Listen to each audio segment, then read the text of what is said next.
So I'm going to tell you the story today of Gladys Aylward. She lived at the beginning of the 1900s. She was taken to church, just like you, but she never chose to follow God like many of you have done already. In those days, you had to go to work when you were a young teen, and when that happened, Gladys made a foolish decision. She told her mum that she didn't have time for God anymore, and that she was too grown up to go to church, so she didn't. She wanted to start a different life.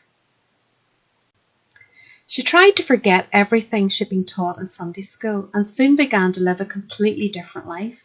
She got a job as a housemaid and spent all her free time going out with friends and doing all the things she'd been taught not to do. She never gave God a thought. In fact, she even used his lovely name as a swear word. But God never forgot about her. He still loved her and had a plan for her life. One night, some of her friends were going out and as usual asked her to join them.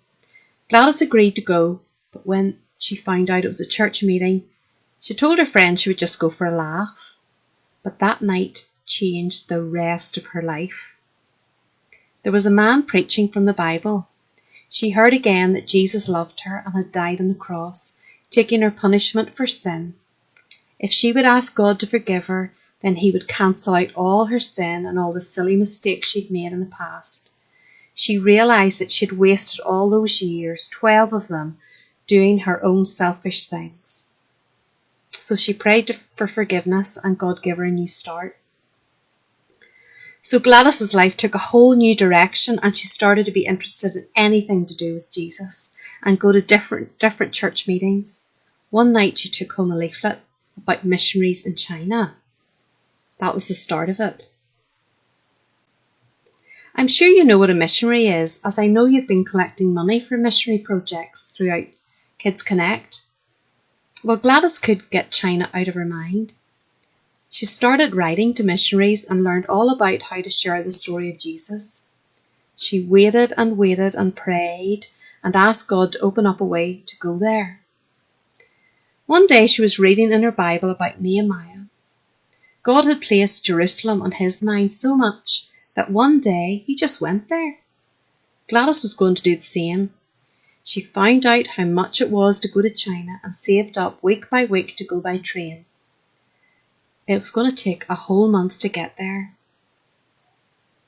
When she got a letter one day from a Miss A. Lawson in China who wanted her help, she knew that God was clearly leading her. So she packed 2 large suitcases and got on a train to China. It was full of adventures, just like our song today. She wanted to live each day with wonder and excitement. Anything could happen. One night the train stopped and she had to sleep outside near howling wolves. Another night it was so cold travelling through Siberia that her tinned food froze solid. She even travelled through war zones. Life was crazy, wild and amazing, but she was trusting God and knew that he was good. She was following where God was leading her. On the 10th of November 1932, Gladys arrived in China. She must have been so excited to find out what her job would be. Would she be preaching in the streets or teaching little children Bible stories? What a shock when Miss Lawson told her that she was opening an inn, a bit like a hotel, for muleteers. Do you know who they are? They are men who ride mules from town to town, carrying goods to sell. Gladys's job was to catch the mule, tie it up and persuade the muleteers to come for a meal. Then they would hear stories about Jesus and how he loved them. Do the mules bite, she asked. Only if you hold them the wrong way, said Miss Lawson. But I don't speak Chinese, she said. Mules don't speak Chinese either, said Miss Lawson. Before long, the new missionary knew exactly which part of the mule to grab, and most nights she had hauled so many inside that the inn was full. It became a really popular place to stay. Miss Lawson handed the running of the inn to Gladys, and she eventually learned enough Chinese to share the good news about Jesus all by herself. Life became harder. A war broke out between China and Japan, and the inn was bombed. It became a very dangerous part of the world.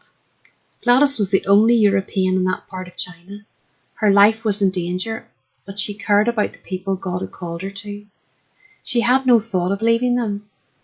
This was a challenge and a test, but just like in our song, she faced it, knowing that God is good. God had more for her to do now.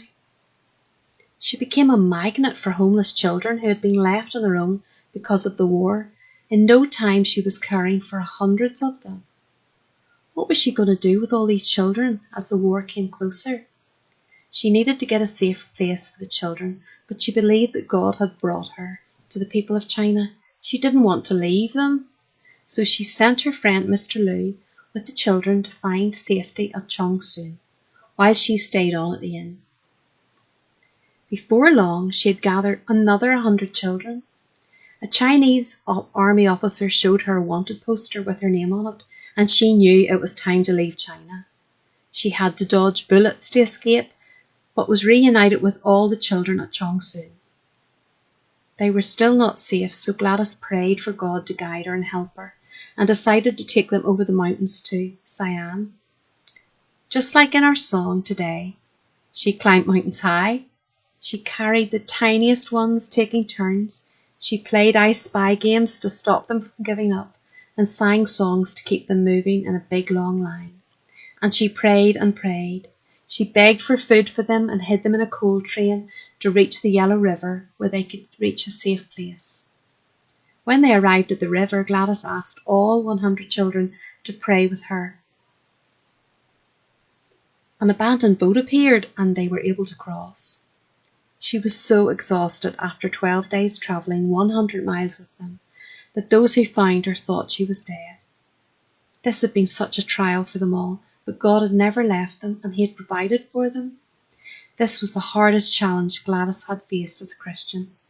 Thankfully, she soon recovered, and after building up her strength home in England, she returned to China for more adventures with God. How could she have stayed away from the adventures God had for her in China? She worked there as a missionary for 50 years. So that's the end of the story, boys and girls. There have been books and films made about Gladys Aylward's story. God helped her save hundreds of children's lives. There are thousands of missionary stories just like hers. Maybe you'll like to read some and maybe even do a drawing like this to help you remember it. You could send it in to NBC Kids. We would love to see them. Maybe one day someone will tell your story to others just like this. Wouldn't that be amazing?